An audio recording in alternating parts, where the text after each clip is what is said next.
Pakistan stock exchange میں تیزی کا رجحان، انڈیکس نئی بلند ترین سطح پر پہنچ گیا۔ پاکستان اسٹاک ایکسچینج میں آج تیزی کا رجحان ہے، جس کے نتیجے میں انڈیکس نئی بلند ترین سطح پر پہنچ گیا۔ کاروباری ہفتے کے پہلے ہی دن بازار حصص میں 997 پوائنٹس کی تیزی کے ساتھ مارکیٹ کا آغاز ہوا، جس کے نتیجے میں KSE 100 انڈیکس بڑھ کر 1,70,862 پوائنٹس کی نئی بلند ترین سطح پر پہنچ گیا۔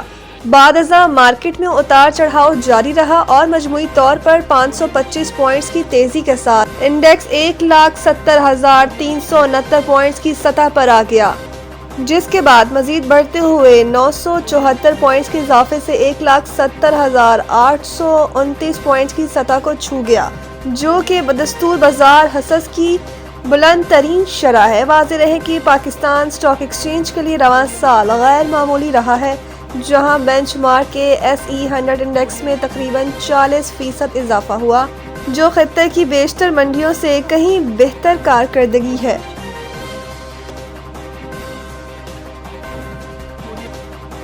سڈنی حملہ دہشت گردی قرار، فائرنگ کرنے والے باپ بیٹا نکلے، مزید کسی حملہ آور کی تلاش ختم کر دی گئی۔ پولیس کے مطابق حملے میں ملوث افراد باپ بیٹا تھے، جن میں سے ایک حملہ آور ہلاک جبکہ دوسرا شدید زخمی حالت میں زیر علاج ہے۔ نیو ساؤتھ ویلز پولیس نے پریس کانفرنس میں بتایا کہ یہ فائرنگ یہودی برادری کی ایک تقریب کے دوران کی گئی۔ ہلاک ہونے والے حملہ آور کی شناخت 50 سالہ ساجد اکرم اور زخمی حملہ آور کی شناخت 24 سالہ نوید اکرم کے طور پر ہوئی ہے۔ پولیس کے مطابق ساجد اکرم گزشتہ 10 برس سے اسلحہ لائسنس کا حامل تھا اور ایک گن کلب کا باقاعدہ رکن بھی تھا۔ اس کے قبضے سے 6 ہتھیار برآمد کیے گئے ہیں، جن کے فائرنگ واقعے میں استعمال ہونے یا نہ ہونے کی تحقیقات جاری ہے۔ پولیس نے جائے وقوع کی قریب سے 2 فعال دیسی ساختہ دھماکہ خیز مواد بھی برآمد کیے، جنہیں محفوظ بنا دیا گیا ہے۔ حکام کا کہنا ہے کہ مزید کسی حملہ آور کی تلاش ختم کر دی گئی ہے، تاہم واقعے کے مرکوحات اور پس منظر کی تحقیقات جاری ہے۔ فائرنگ کے نتیجے میں 16 افراد ہلاک اور 40 زخمی ہوئے۔ پولیس کی جوابی کارروائی میں ایک حملہ آور موقع پر ہلاک ہو گیا، جبکہ دوسرا شدید زخمی حالت میں گرفتار کر لیا گیا۔ واقعے کے بعد آسٹریلوی حکومت نے یوم سوگ کا اعلان کیا ہے اور سرکاری عمارتوں پر قومی پرچم سرنگوں رہے گا۔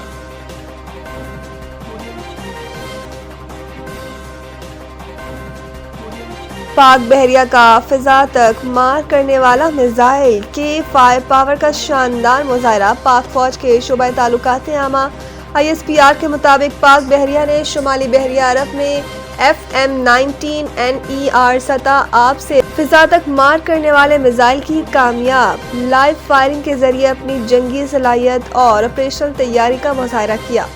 بتایا گیا ہے کہ فائر پاور کے اس مظاہرے کے دوران انتہائی تیزی سے فضائی اہداف کو کامیابی سے نشانہ بنایا گیا۔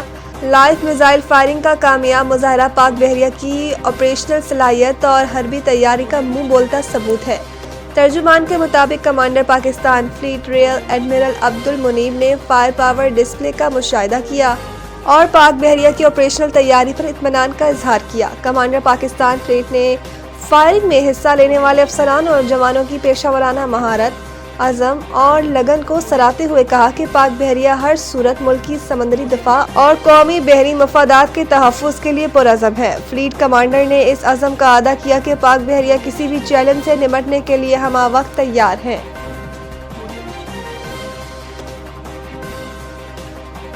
وزیر اعلیٰ سندھ نے پولیو مہم کا افتتاح کر دیا، والدین سے بچوں کو قطرے پلانے کی اپیل۔ کراچی میں پولیو مہم کے افتتاح کے موقع پر مراد علی شاہ نے کہا کہ 15 دسمبر سے شروع ہونے والی 7 روزہ مہم سندھ کے 30 اضلاع کی 1345 UCs میں چلائی جائے گی، جس کے دوران 1.6 کروڑ بچوں کو پولیو سے بچاؤ کے قطرے پلائے جائیں گے۔ انہوں نے کہا کہ پوری دنیا نے اسی طرح اس مرض سے چھٹکارا پایا ہے۔ یہ شرمندگی کا باعث ہے کہ دنیا میں سے پاکستان اور افغانستان میں پولیو ہے۔ اس کا صرف ایک علاج ہے کہ ہم پولیو سے بچاؤ کے قطرے پلائیں۔ دیگر مسلم ممالک اسلامی نے بھی بچوں کو پولیو کے قطرے پلا کر یہ مرض ختم کیا۔ وزیر اعلیٰ سندھ کا کہنا تھا کہ پچھلے سال بھی 30 بچوں میں پولیو وائرس کی تصدیق ہوئی، جن میں سے 9 کا تعلق سندھ سے تھا۔ یہ مرض کم ہو گیا تھا مگر کچھ سالوں سے دوبارہ بڑھا ہے۔ انہوں نے مزید کہا کہ اس مہم میں 80,000 سے زائد فرنٹ لائن ورکرز حصہ لیں گے، جن کی حفاظت کے لیے 21,000 اہلکار تعینات ہوں گے۔ والدین سے عوام سے اپیل ہے کہ وہ بچوں کو پولیو کے قطرے ضرور پلائیں۔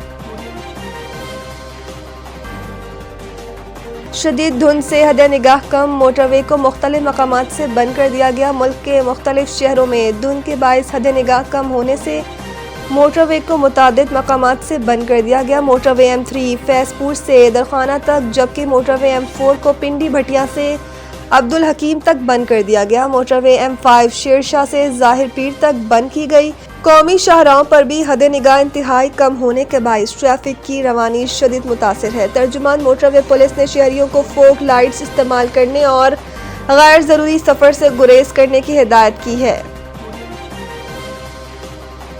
PCB چیئرمین نے HBL PSL 11 کی ونڈو کا اعلان کر دیا۔ HBL PSL کا میلہ اگلے برس 26 مارچ سے 3 مئی تک مختلف شہروں میں سجے گا۔ HBL PSL 11 کے توسیع مرحلے کی تیاریاں تیز کر دی گئی ہیں تاکہ 6 کے بجائے 8 ٹیموں کو میدان میں اتارا جا سکے۔ پاکستان کرکٹ بورڈ 8 جنوری 2026 کو اسلام آباد کنونشن سینٹر میں نئی ٹیموں کی نیلامی کا انعقاد بھی کرے گا، جہاں HBL PSL کی 2 نئی فرنچائز کے حقوق پیش کیے جائیں گے۔ اس نیلامی کو براہ راست نشر کیا جائے گا، جس سے شفافیت کو یقینی بنایا جائے گا اور دنیا بھر کے ممکنہ سرمایہ کاروں اور کرکٹ شائقین کو عالمی سطح پر رسائی حاصل ہوگی۔ یاد رہے کہ HBL PSL مسلسل بین الاقوامی دلچسپی حاصل کر رہا ہے، جو لیگ کی بڑھتی ہوئی تجارتی قوت، عالمی سطح پر پھیلتے ہوئے اثر و رسوخ اور طویل مدتی ترقی کے امکانات کی عکاسی ہے۔ عالمی شراکت داروں کے ساتھ حالیہ روابط نے لیگ کے کاروباری ماڈل پر اعتماد میں اضافہ کیا ہے اور دنیا کی صف اول کی T20 لیگز میں اس کے اسٹینڈنگ کی تصدیق کی ہے۔